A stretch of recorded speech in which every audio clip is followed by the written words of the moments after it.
میں سچ کہتا ہوں آج کے علماء کے آج کے احوال کے بارے میں 100% شرح صدر 100% بصیرت کیا ملتی ہے ہم کو کہیں؟ بہت طرز سوال ہے۔ ہمارے ملک کے یہ حالات کیا کہہ رہے ہیں؟ حالات کیا ہیں؟ مستقبل کیا ہونے والا ہے؟ میں نے وہ آیت پڑھی تھی، حالانکہ اس طرح کی سینکڑوں آیتیں ہیں جو میں معمولی طالب علم ہونے کے باوجود پیش کر سکتا ہوں، لیکن ایک آیت بطور نمونہ پیش کری تھی، یریدون لیطفئوا نور اللہ بافواہہم۔ یہ حالات کی ترجمانی ہے قرآن کا، کہ ان کے ارادے یہ ہیں کہ اللہ کے دین کی روشنی کو بجھا دیں، اللہ کے نور کو بجھا دیں، ایمان و اسلام چھین لیں۔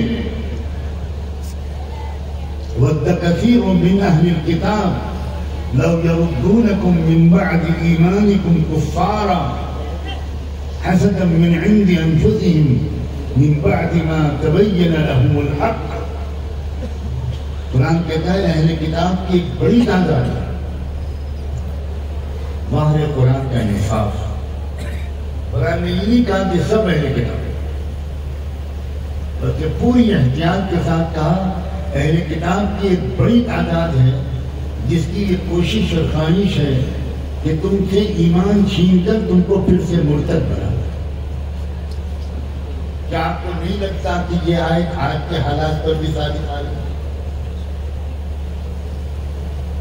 گھبرائیے مت اس طرح کے موضوع پر بات سن کر، کیونکہ میں کوئی بات موجودہ حالات میں نہیں کر سکتا، اور کروں گا تو گنہگار ہوں۔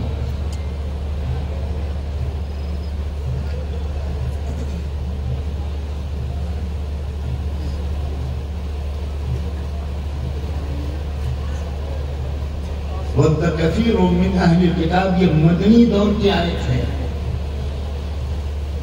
یہ مکی دور کی آیت نہیں ہے، یہ سورہ بقرہ کی آیت ہے، جس میں حالات کا تذکرہ کرتے ہوئے اللہ نے فرمایا بہت بڑی تعداد اہل کتاب کی، اے صحابہ اور صحابیات اور اہل بیت، تم سے ایمان کو چھین لینے کی سازشیں کر رہی ہیں۔ میرے اور آپ جیسے کمزور مسلمان نہیں، وہ صحابہ جو اتنی زبردست قربانیوں کے بعد اللہ کے رسول نے جو پونجی کمائی تھی، جو افراد بنائے تھے، ان کے ایمان پر ڈاکہ ڈالنے کی سازش، ان کو مرتد بنانا، ان سے اسلام و ایمان چھیننے کی کوشش کی جا رہی ہے۔ اور یہ کوشش کسی غلط فہمی کی وجہ سے نہیں کی جا رہی ہے۔ خدا کرے آپ ایک ایک بات کو دھیان سے سنیں، یہ میرے باپ کی بات نہیں ہے، یہ ہماری اور آپ کے رب کی بات ہے۔ حَسَدًا مِّنْ عِنْدِ أَنفُسِهِمْ، یہ لوگ جو تم سے اسلام اور ایمان کو چھیننا چاہتے ہیں، ان کو اچھی طرح معلوم ہے کہ اسلام اور ایمان برحق ہے، لیکن یہ تم سے جلتے ہیں۔ ان کے اندر تم سے حسد اور جلن کی بیماری ہے۔ اسلامی تہذیب، اسلامی جو اخوت و محبت ہے، اس کو دیکھ کر وہ پاگل ہو رہے ہیں۔ تم جس طرح اپنے وقت کا صحیح استعمال کرتے ہو، یہ میں آپ سے نہیں کہہ رہا ہوں، یہ اللہ نے جو صحابہ کو مخاطب کیا تھا میں وہ کہہ رہا ہوں۔ تم جس طرح اپنے مال کا صحیح استعمال کرتے ہو، تم جس طرح اپنے گھروں کو خوشیوں سے آباد رکھتے ہو، تم جس طرح اپنی راتوں کو ذکر سے آباد رکھتے ہو، تم جس طرح دن میں مسکراتے اور راتوں میں روتے ہو، تم جس طرح اپنے بچوں سے پیار کرتے ہو، تم جس طرح حلال کمائی کا اہتمام کرتے ہو، جس طرح تم غربت اور جہالت کو مٹانے کے لیے اپنی صلاحیتیں اور اپنا مال، جان، وقت سب کھپاتے ہو، تم جس طرح برائیوں کو پھیلانے کی کوشش کرتے ہو، تم جس طرح صاف ستھری زندگی گزارتے ہو، تمہارے کپڑے صاف، تمہارے بدن صاف، تمہارے لباس صاف، تمہارے گھر صاف، تمہارے صحن صاف، تمہارے شہر صاف، یہ سب دیکھ کر اہل کتاب اس شاندار تہذیب اور تربیت یافتہ قوم کی ترقی پسندانہ زندگی کو دیکھ کر وہ حسد میں مبتلا ہو رہے ہیں. تم غربت کے باوجود خوش رہتے ہو اور وہ سرمایہ داری کے باوجود گھٹے گھٹے رہے. اس کو دیکھ کر ان کو حسد پیدا ہو رہا ہے. جنہوں نے من بعد ما تبین لهم الحق، حالانکہ حق ان پر واضح ہو چکا ہے.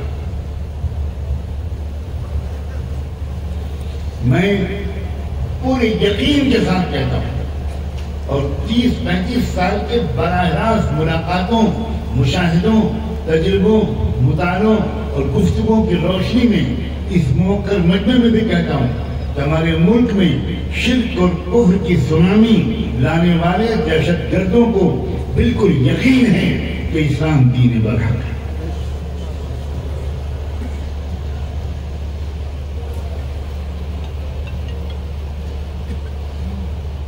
آپ کے مظفر نگر ضلع میں ایک ایسے شخص سے ملا ہوں، آج میں بہت بڑی بات کہنے کی جرات اور جسارت کروں، جس کے بارے میں مجھے کسی نے خبر دی کہ وہ سادھو اور پنڈت نظر آتے ہیں اور ایک مندر میں پجاری کی حیثیت سے لوگ ان کو جانتے ہیں، لیکن مندر کے نیچے تہخانے میں انہوں نے چھوٹی سی مسجد بنا رکھی اور وہ وہاں چھپ کر نمازیں پڑھتے ہیں، اظہار نہیں کر پا رہے جبکہ وہ پوری طرح اسلام میں داخل ہو چکے. میں ایک دیوانہ قسم کا انسان ہوں، مجھ سے رہا نہیں گیا جب مجھے یہ بات معلوم اور میں کس طرح پہنچا ہوں ان تک یہ بس میرا اللہ جانتا ہے. اور میں نے ان سے تنہائی میں ملاقات کی اور میں نے ان سے پوچھا کہ یہ کیا دو رنگی ہے. اوپر آپ مورتی پوجا کراتے ہیں اور نیچے جانماز پر آپ اللہ کے سامنے سر جھکاتے ہیں، پنڈت جی یہ کیا ہے؟ کہنے کا بچہ میں بوڑھا ہو گیا ہوں، ہمت نہیں ہے، گیان تو ہے، جان تو گیا ہوں کہ یہی سچ ہے، مگر باہر کہنے کی ہمت نہیں. اس کے بعد کیا ہوا وہ لمبی کہانی ہے، سناتے ہوئے تو میں نہیں ڈروں گا، سنتے ہوئے آپ ڈر جائیں. یعرفونہ کما یعرفون ابناءہم.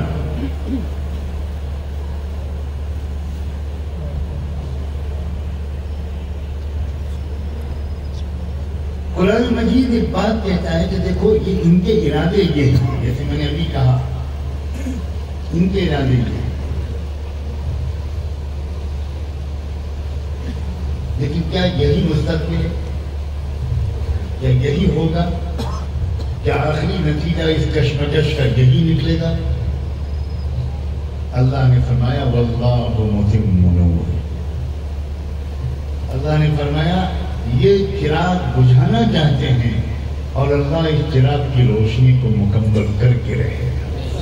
وَلَوْ كَرِهَ الْكَافِرُونَ، چاہے انکار کرنے والوں کو جتنا بھی برا ہے.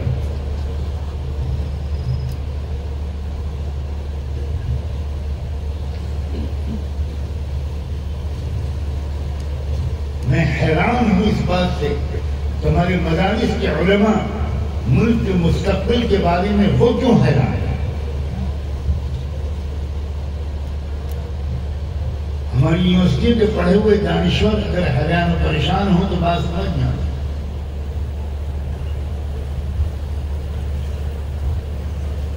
اپنے آپ کو امام الہند حضرت امام شاہ ولی اللہ دہلوی رحمۃ اللہ علیہ کی فکر اور علوم کے بارے سمجھنے والے کیوں پریشان ہیں؟ یہ واقعی اس پر حیرت ہے. اور آج میں اکابر علماء کے سامنے آپ سب کے سامنے اپنی حیرت کو ایک طالب علم کی حیثیت سے پیش کرنا اپنا فرض سمجھتا. حضرت شاہ ولی اللہ رحمۃ اللہ علیہ نے اپنی مشہور کتاب تقسیمات الہیہ میں ایک باب باندھا ہے جس میں انہوں نے لکھا ہے اتباع مانا ہے کہ ان